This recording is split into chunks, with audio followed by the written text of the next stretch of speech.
Первые погибшие на войне со стороны Северной Кореи. Массовая казнь военнопленных. Израиль может атаковать ядерные объекты Ирана в ближайшее время. Обо всем этом расскажу подробнее в эфире «Нехта». Самые важные и интересные новости.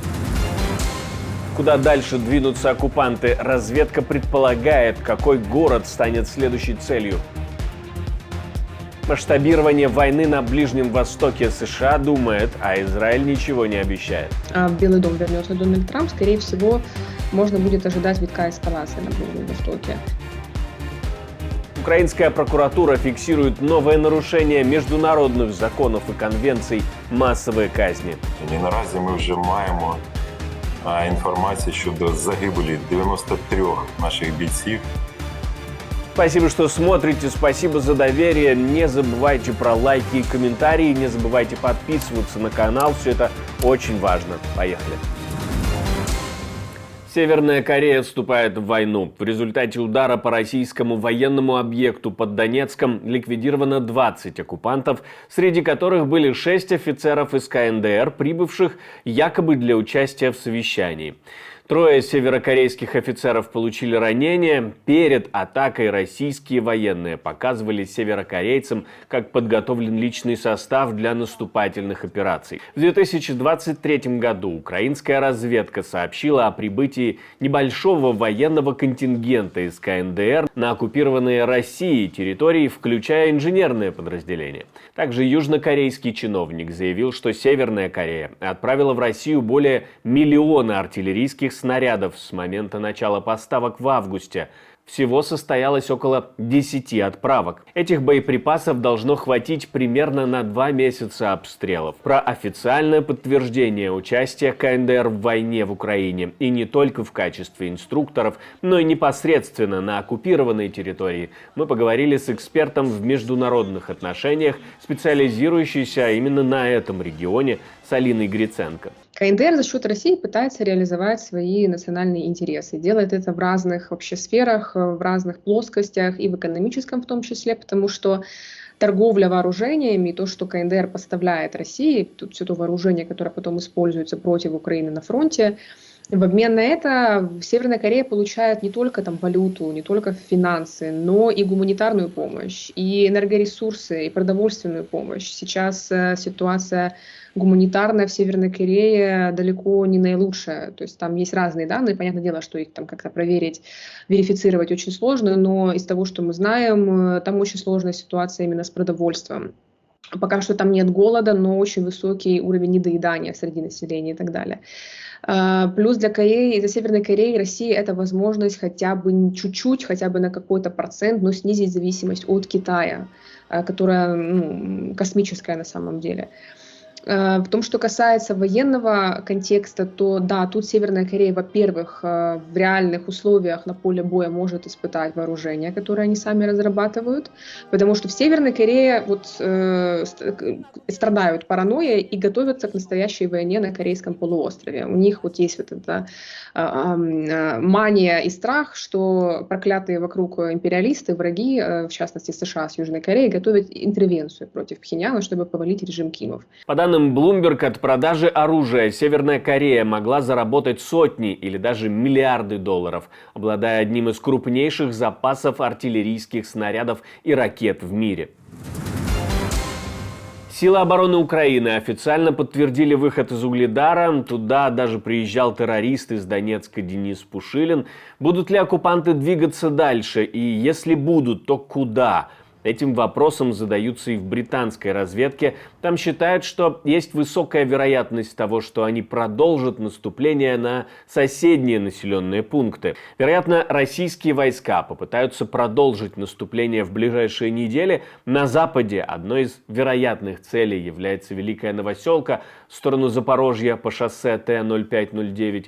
В 8 километрах к северу находится Богоявленка, которая тоже, по мнению британской разведки, находится под угрозой. 1 октября Угледар, который находится фактически на стыке Запорожского и Донецкого фронтов, перешел под контроль российских сил. Это произошло после того, как Россия активизировала свои наступательные действия в сентябре. К концу месяца украинские войска были вынуждены отступить с некоторых позиций в Угледаре, так как противник практически окружил город. За последние 2 года российская армия неоднократно пыталась захватить Угледар, но безуспешно, неся при этом значительные потери. Город был выгодным оборонительным рубежом благодаря своему расположению на возвышенности. Президент Владимир Зеленский поддержал решение о выходе из Угледара, подчеркнул, что оно позволило спасти жизни украинских солдат. Оккупанты казнили как минимум 93 украинских военных, которые сдавались в плен. Об этом сообщает украинская генеральная прокуратура. 80% всех казней украинских военных российскими оккупантами произошли в 2024 году. На сегодняшний день подтверждена гибель 93 украинских военнослужащих. Казни военных стали массово фиксироваться с ноября 2023 года. В недавно обнародованном отчете Верховного комиссара ООН по правам человека зафиксирован подтвержденный факт казни 10 українських воєннопленних в различних местах содержания.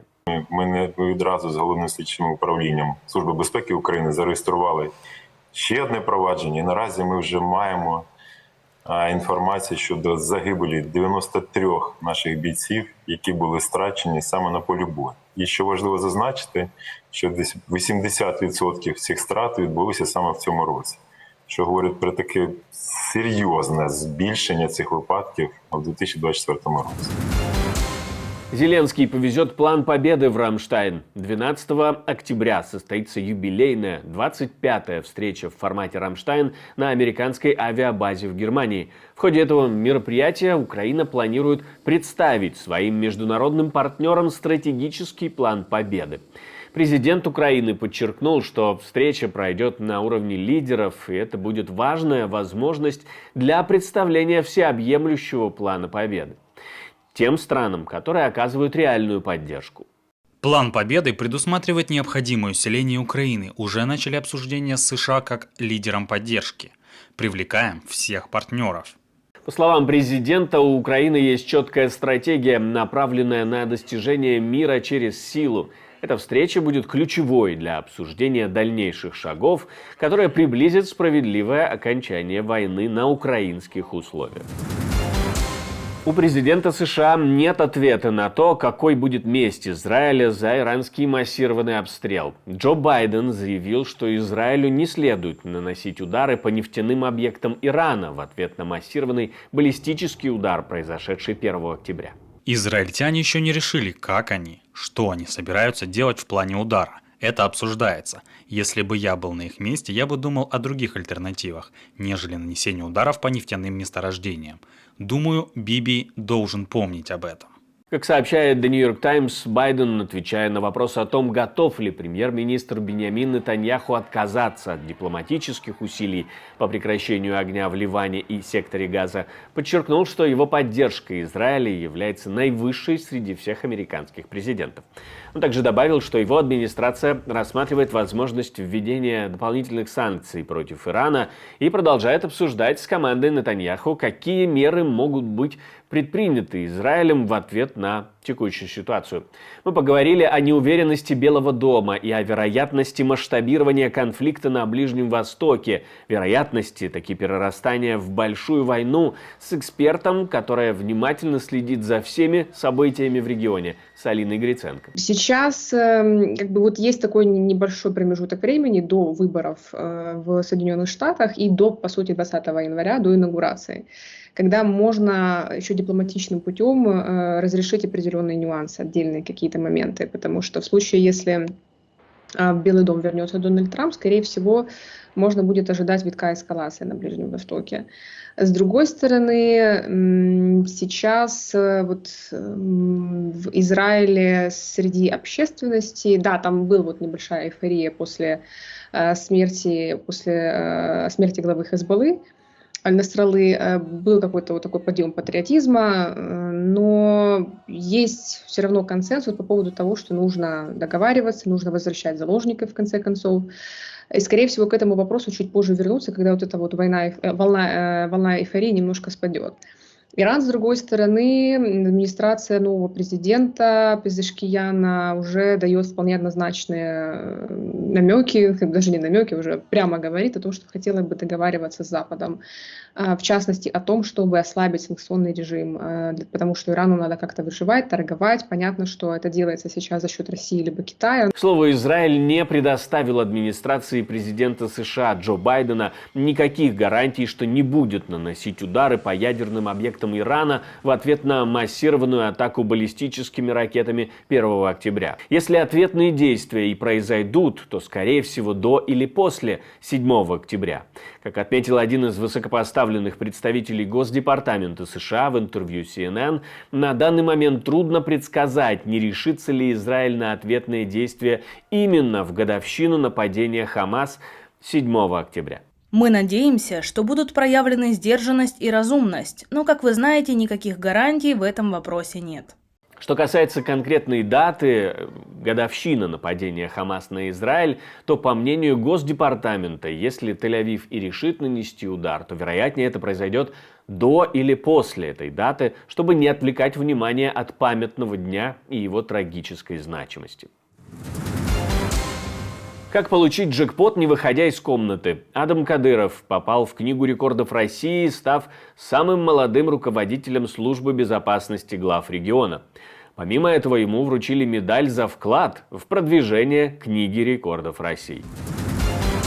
Спасибо, что смотрите, спасибо за доверие. Не забывайте про лайки, комментарии, не забывайте подписываться на канал. Напоминаю также о VPN, который можно использовать, если вы находитесь в России или в Беларуси. И не забывайте поддерживать наш канал, если имеете такую возможность.